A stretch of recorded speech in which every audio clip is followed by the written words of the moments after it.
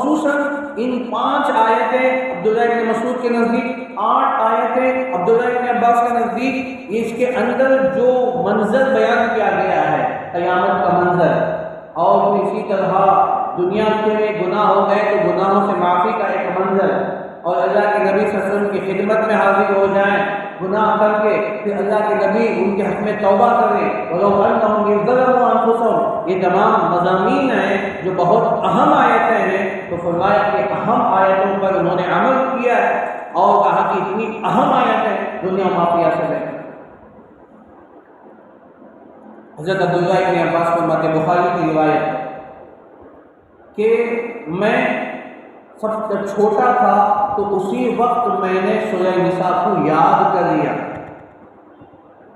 عبداللہ ابن عباس رضی اللہ عنہ کی عمر کیا تھی جب اللہ کے نبی صلی اللہ علیہ وسلم کا انتقال ہوا؟ شیخ الحدیث نے بھی لکھا ہے 13 سال 14 سال کے تھے عبداللہ ابن عباس رضی اللہ عنہ، چھوٹے تھے، اور ان کی خالہ حضرت میمونہ رضی اللہ عنہ جو اللہ کے نبی صلی اللہ علیہ وسلم کی زوجہ محترمہ، یہ چھوٹے ہونے کی وجہ سے کبھی کبھی رات گزارنے کے لیے، رات سونے کے لیے اپنے خالہ کے پاس جایا کرتے، وہاں جا کے رات سو جاتے۔ مقصد یہ تھا اللہ کے نبی صلی اللہ علیہ وسلم کی رات کی عبادت کو دیکھیں۔ اب چونکہ وہ خالہ بھی ہیں، خالہ کے گھر چلے جاتے، اور اللہ کے نبی خالوں ہیں، اور دوسری طرف اللہ کے نبی آپ کے بھائی ہیں، چچا زاد بھائی ہیں، اللہ کے پاس اللہ کے نبی تایا کے بیٹے ہیں، تو یہ چچا کے بیٹے، دونوں آپس میں بھائی ہیں، اور پھر یہ میمونہ کے ان کے بھانجے میں، تو اس لیے گھر میں چلے جاتے تھے۔ تو فرماتے ہیں، واقعہ سب جانتے ہیں، حضرت عباس عبداللہ ابن عباس رضی اللہ عنہ کی 2 روایتیں ہیں۔ ایک روایت اللہ کے نبی صلی اللہ علیہ وسلم نے عشاء کے بعد آپ تھوڑی دیر آرام فرمایا، پھر آپ اٹھیں، آپ مشکیزے کے پاس تشریف لے گئے جہاں پانی ہوتا ہے، آپ نے وہاں وضو فرمایا، پھر نماز میں آ کے کھڑے ہو گئے اور آپ نے سورہ نساء پڑھنے شروع کی، زار فکر روتے رہے، فَكَيْفَ إِذَا جِئْنَا مِنْ كُلِّ أُمَّةٍ بِشَهِيدٍ وَجِئْنَا بِكَ عَلَىٰ هَٰؤُلَاءِ شَهِيدًا، آیت نمبر 23 پر 1 ہے۔ تو وہ آیت پر جب پہنچے، اللہ کے نبی صلی اللہ علیہ وسلم زار فکر رونے لگے، یہاں قیامت کا منظر بیان کیا گیا، اور کوئی رات روتے روتے فکر گزر۔ یہ سورہ نساء۔ اور دوسری بات عبداللہ ابن عباس کی، اللہ کے نبی صلی اللہ علیہ وسلم کے بارے میں فرماتے ہیں، ایک مرتبہ اللہ کے نبی صلی اللہ علیہ وسلم نے ایک رات میں 7 رکعتوں میں ان 7 سورتوں کو پڑھا، 7 رکعت میں 7 سورتوں کو پڑھا۔ سورہ بقرہ 1 رکعت میں، سورہ آل عمران 1 رکعت میں، سورہ نساء 1 رکعت میں، اور سورہ مائدہ 1 رکعت میں، پھر اس کے بعد سورہ انعام 1 رکعت میں، اور پھر اس کے بعد سورہ اعراف 1 رکعت میں۔ اللہ اکبر، کیا رات گزرتی ہے! ایک ایک رکعت میں ایک ایک سورت، اتنی بڑی بڑی صورت ہے جس کو طوال مفصل 7 کہا جاتا ہے، 7 صورتیں جو بڑی بڑی ہیں جو شروع کی ہیں، جس کے اندر اتنے مضامین، تو اللہ کے نبی صلی اللہ علیہ وسلم نے ایک رات میں گویا 9.25 پارے ہوتے، 9.25 پارے، 7 صورتوں کا اگر حساب لگایا جائے تو 9.25 پارے ہوتے جو سورہ مائدہ، سورہ اعراف جہاں ختم ہوتا ہے۔ تو حضرت عبداللہ ابن عباس رضی اللہ عنہ یہ چھوٹے ہیں، جب اللہ کے نبی صلی اللہ علیہ وسلم کا انتقال ہوا تو اس وقت 13-14 سال کے لڑکے تھے۔ اندازہ لگا اس سے پہلے سورہ نساء کو انہوں نے یاد کر لیا، انہوں نے سورہ نساء کو سیکھ لیا، سورہ نساء کو پڑھ لیا، اور اللہ کے نبی کی راتوں کی نمازیں، راتوں کی عبادتوں کو دیکھنا اور ان کو نقل کرنا، محفوظ کر کے یاد کر کے نقل کرنا، امت کے سامنے پیش کرنا، یہ انہیں کا حق تھا، یہ انہیں کی ذمہ داری تھی، انہیں کا حق تھا، انہوں نے ہم تک دین پہنچایا۔ اس طرح یہ صورت بہت ہی اہمیت کے حامل ہے، تو میں نے صرف آپ کے سامنے سورہ نساء کی اہمیت اور اس کے اندر جو مضامین ہیں میں نے آپ کے سامنے صرف اتنا پیش کیا ہے۔ تو بقیہ انشاءاللہ اللہ نے چاہا تو آئندہ پھر منظر سے اس کی تفصیل انشاءاللہ شروع ہوگی۔ اللہ تعالیٰ ہم تمام کو سننے سے زیادہ عمل کی توفیق عطا فرمائے، ان مسائل کو اپنے اندر استحضار کے ساتھ پیدا کر کے عمل کرنے کی توفیق عطا فرمائے۔ آمین۔